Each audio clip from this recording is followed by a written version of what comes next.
Welcome to Luca and Miguel. Enjoy the video.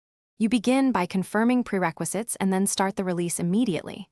Make sure your APK/AAB is signed and version code incremented. This prevents play rejection. Once done, open the Play console and navigate to the app's production track to create a new release. Upload the artifact and let Play analyze it. This will surface missing permissions or API-level mismatches. While it uploads, prepare release notes and select which device/region rollouts you want to use. Once the artifact is uploaded, configure the release details and explain why each choice matters. Add a clear release name and write concise notes highlighting user-facing changes so reviewers and users understand impact. Next, choose a rollout strategy. Staged rollout reduces risk, while full release updates everyone immediately. Make sure to review Play's warnings about permissions or targeting.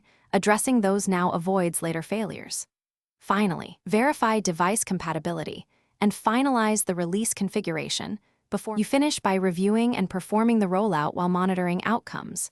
Start with internal or staged rollout at a low percentage. This gives time to catch crashes or regressions in analytics and crash reports. If metrics look good, gradually increase to 100%. If Play rejects the release, don't panic.